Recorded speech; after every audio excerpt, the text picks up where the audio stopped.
Guillermo Del Toro's take on Frankenstein finally dropped, and we have our review. So, Oh my God. Yeah. So we are going to spoil it. So if you haven't seen it, it is on Netflix, streaming now. It started streaming on Friday. hmm I watched it Friday morning before I went to work. Um, yeah, I okay, so absolutely gorgeous, beautiful. Love the cinematography of the movie. It felt rushed to me though at the end. Like the beginning part of it, it felt like complete. It felt like a good story, and then it felt like towards the end when we started getting the monster take yeah, that it felt it was rushed, Rush. Yeah. and a lot of pieces didn't really connect for me. Still very beautiful.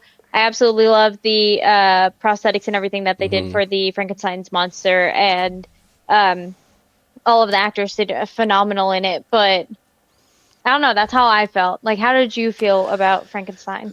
So, I absolutely loved it. I did not. I will say I did not expect it when it said part two, the monster's tale.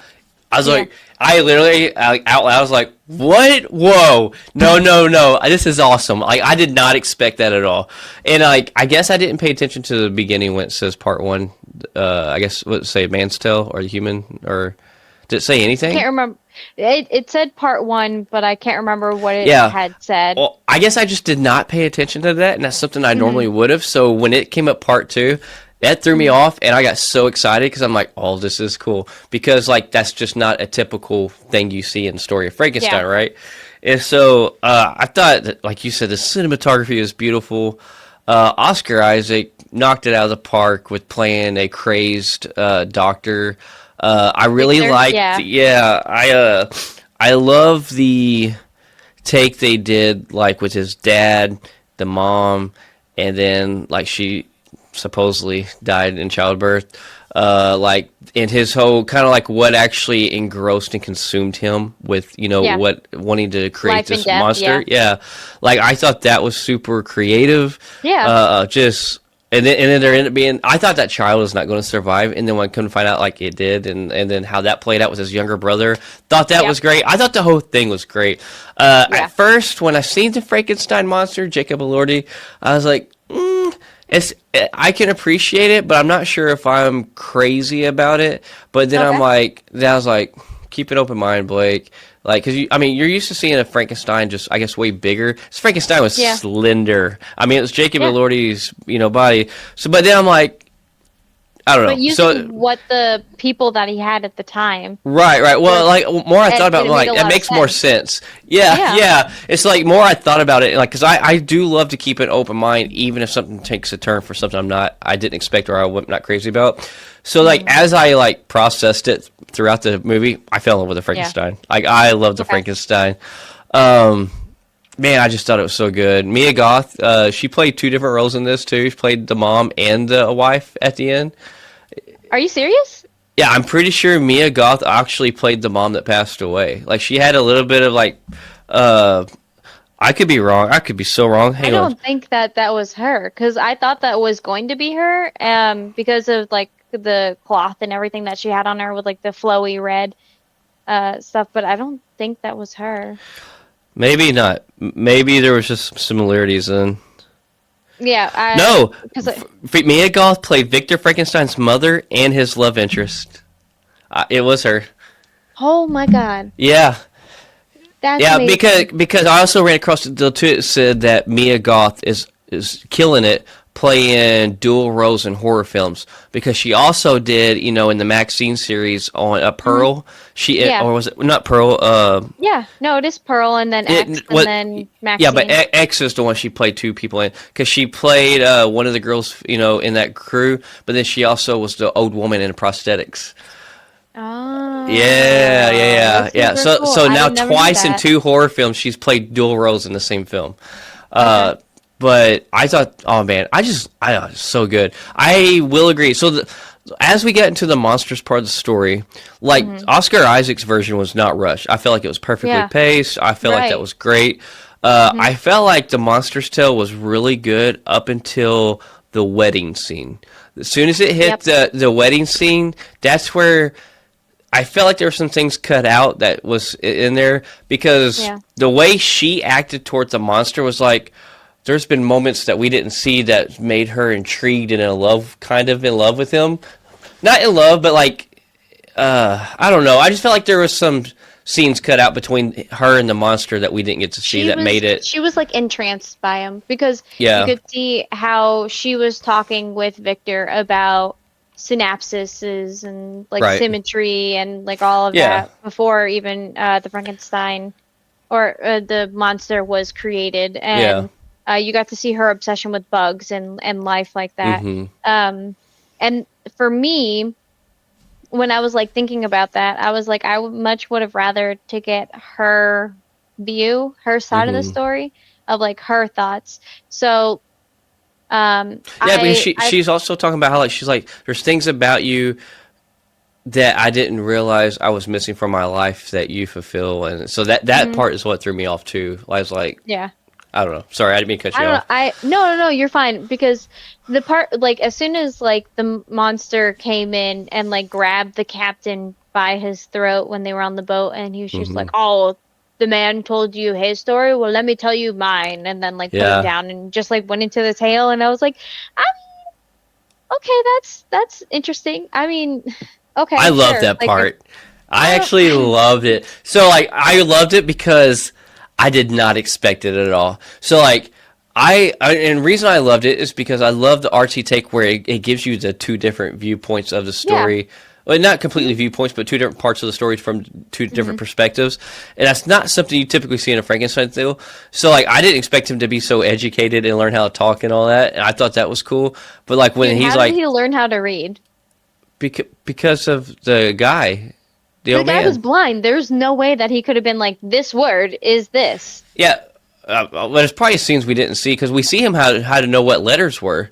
We just didn't see him trying to sound out words. So like, there's probably I don't know.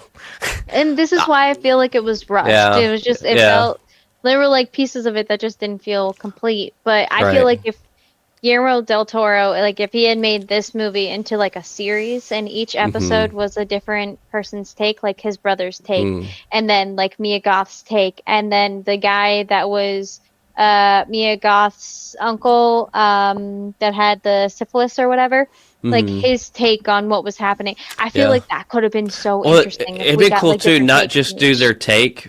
Like, Yeah, don't ever go back and let them tell their side of the story, but let yeah, these people tell their from the perspective as a continuous story. That would be cool. yeah. Yeah, Yeah, that would and be really neat. that's how you saw it with this movie. Yeah, yeah. Frankenstein Just is in two that pieces. it Yeah. picked up as soon as like Victor's story ended when he thought When Frankenstein the castle died. blew up. Yeah. Yeah, and then Frankenstein's story picked up where he was escaping from Mm. Castle before it exploded. So, I would have liked to seen a little bit more of Oscar Isaac and the brother and his wife, and a little bit more of them in between the time jump though. yeah. From like where it went from like his leg was obliterated to where boom he was sitting on the bed and putting on that prosthetic.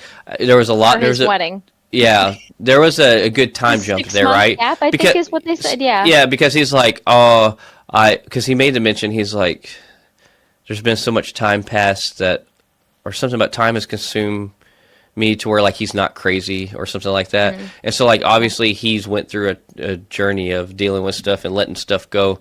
I don't know. Hmm. It was still really really really good. Oh yeah.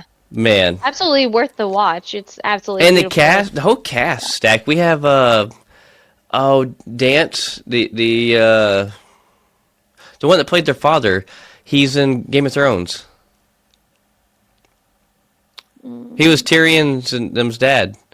Yeah. Something Dance, I think. I don't know what his actual name is, but yeah. But let's see. I'm just gonna pull up the cast because, like, man, the cast was so good.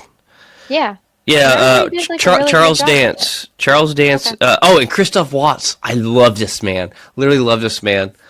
He's one that played, the one that financed him, the uncle to Mia Oh, Goth. I love yeah. anything he plays. That man is just one of my Yeah. favorite actors of all time. Ralph Ineson, Galactus was in it. Yeah. Yeah, Yeah, he he played that was. professor. Mm-hmm. Uh, man, Yeah. it was just so good. Mads Mikkelsen, his brother Lars Mikkelsen, he was in it. He was the captain of the ship. Yeah, yep. Oh, okay, okay. So yeah, I don't know. It's just so good. It was. Yeah. I think like obviously these anybody develops a old monster story like Frankenstein's. You want to be creative and kind of put your own spin on it, but I think it's so easy to do that and lose the core greatness of an old Mm-hmm. monster tale. Yeah. And I thought Guillermo did perfect on putting his own spin on this, the artsiness of it, the Mm-hmm. creativity of changing some stuff and kind of telling it his own way, but Yeah. keeping that core old monster story of the Mm-hmm. characters. And it was so good. Just so good. 10 out of 10, recommend. If you have 2 hours and 32 minutes to watch, go to Netflix and watch it. But do you have anything else to add to that? No, I wouldn't say 10 out of 10. I would say like a 9 out of 10 just because of like a couple of the plot holes like I Well, had said. okay, yeah, Oh, that makes sense. I just really enjoyed. and the oh yeah, no, and I Yeah. absolutely agree that like I said at the beginning, like I absolutely did enjoy this movie. The cinematography absolutely amazing. Mm, Actors did it phenomenal. I just didn't like how rushed it felt and how many plot holes it felt like at the end. that's Just true. because it felt so rushed to me. I tell you what I would love to see. I would love to see Guillermo del Toro do a monster verse of like a Wolfman, a Dracula with this Yeah. Frankenstein. As soon as like so last week or maybe 2 weeks ago, I was saying how he was going to do a Phantom of the Opera. He expressed interest in that, Oh yeah, and yeah, I think he would do absolute like yeah. seeing how he did Frankenstein, the darkness and also the light, Mm-hmm. and just like really playing with colors and everything like that. I think that he would really do really well with Phantom of Yeah, the Opera. So I really do hope that he follows through and actually does it um, as his next movie. yeah.